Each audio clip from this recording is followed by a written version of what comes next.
कावड़ यात्रा का एक ऐसा रहस्य जो लाखों शिव भक्तों को नहीं पता, सिर्फ असली सनातनी ही जानते हैं। इसका राज दोस्तों, लगभग 200 कावड़ यात्रा भगवान शिव के लिए निकाली जाती है। इस यात्रा के पीछे एक बेहद पुरानी मान्यता है। दोस्तों, आपने कहानी सुनी होगी समुद्र मंथन की। इस मान्यता के हिसाब से जब देवों और असुरों ने मिलकर अमृत के लिए समुद्र मंथन किया तो उसमें से कई चीजें निकली। अमृत के मिलने से पहले इन्हीं में से एक चीज थी विष। कहते हैं समुद्र मंथन में मिलने वाली हर चीज को इस्तेमाल करना ही था। ऐसे में भगवान शिव ने दुनिया की रक्षा के लिए इस जहर को पी लिया था। इस विषपान से उनका कंठ यानी गला नीला पड़ गया था। कहते हैं इसी विष के प्रकोप को कम करने और उसके प्रभाव को ठंडा करने के लिए उनको गंगा नदी सहित कई पवित्र नदियों का जल लाकर पिलाया गया। उसी परंपरा को सेलिब्रेट करने के लिए शिवलिंग पर जलाभिषेक आज भी किया जाता है। अब अगर बात की जाए तो सबसे पहले कांवड़ यात्री की तो भगवान परशुराम को पहला कांवड़ यात्री माना जाता है। ऐसा कहा जाता है कि उन्होंने कांवड़ से गंगा जल लाकर उत्तर प्रदेश के बागपत के पास बने मंदिर में महादेव का अभिषेक किया था। भगवान परशुराम गढ़मुक्तेश्वर से कांवड़ में गंगा जल लेकर आए थे और फिर इस प्राचीन शिवलिंग का अभिषेक किया गया था। यह परंपरा आज भी चली आ रही है। बड़ी संख्या में श्रद्धालु गढ़मुक्तेश्वर, जो अब ब्रज घाट के नाम से जाना जाता है, वहां से गंगा जल लाकर महादेव का जलाभिषेक करते हैं।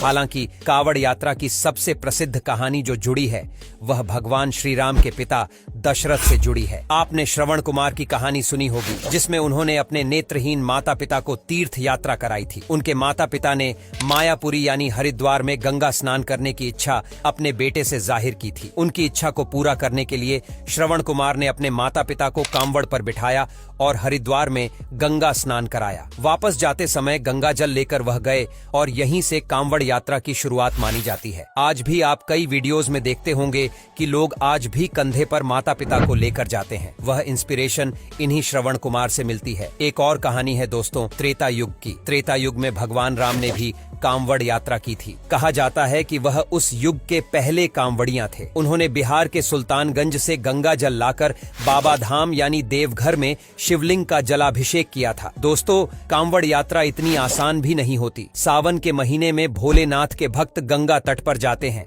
वहां स्नान करने के बाद वो कलश में गंगा जल भरते हैं। फिर कांवड़ पर उसे बांधकर और अपने कंधे पर लटकाकर अपने अपने इलाके के शिवालय में लाते हैं और फिर शिवलिंग पर अर्पित कर देते हैं। ये कांवड़ बांस या लकड़ी का बना डंडा होता है जिसे रंग बिरंगे पताकों, झंडों, चमकीले फूलों से सजाया जाता है और उसके दोनों सिरों पर गंगा जल से भरा कलश लटकाया जाता है। कांवड़ यात्रा के दौरान सात्विक भोजन किया जाता है। इस दौरान आराम करने के टाइम पर कांवड़ को किसी ऊंचे स्थान या फिर पेड़ पर लटका कर रखा जाता है। साथ ही यह पूरी कांवड़ यात्रा नंगे पांव करनी होती है। माना जाता है कि शिव को इस तरह से जल अर्पण करने से उन्हें आसानी से प्रसन्न किया जा सकता है। वहीं यह भी मान्यता है कि शिव बहुत जल्दी क्रोधित भी होते हैं। इसी वजह से एक कांवड़ यात्री हर एक पॉइंट का ध्यान रखता है। जैसे कि कांवड़ यात्रा के दौरान मांस, मदिरा या तामसिक भोजन नहीं किया जाता है और अपनी पूरी यात्रा के दौरान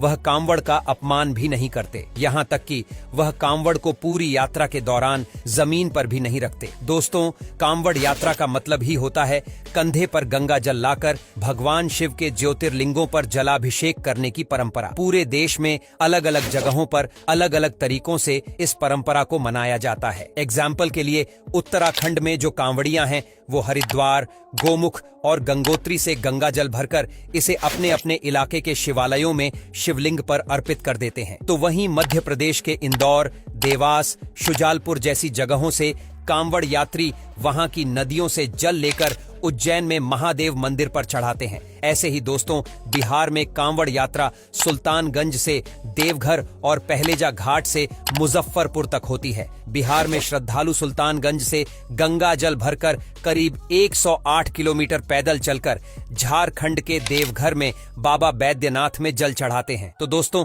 यह थी कहानियां उस कांवड़ यात्रा की जो कि नॉर्थ इंडिया में तो एक बहुत बड़ा त्योहार माना जाता है और जो पूरे सावन के महीने चलता है। आपको ये कहानी कैसी लगी कांवड़ यात्रा की हमें जरूर बताइएगा। वीडियो को लाइक और शेयर करना ना भूलें और ऐसी इंटरेस्टिंग कहानियों के लिए हमें फॉलो करें वीडियो को पूरा देखने के लिए। धन्यवाद।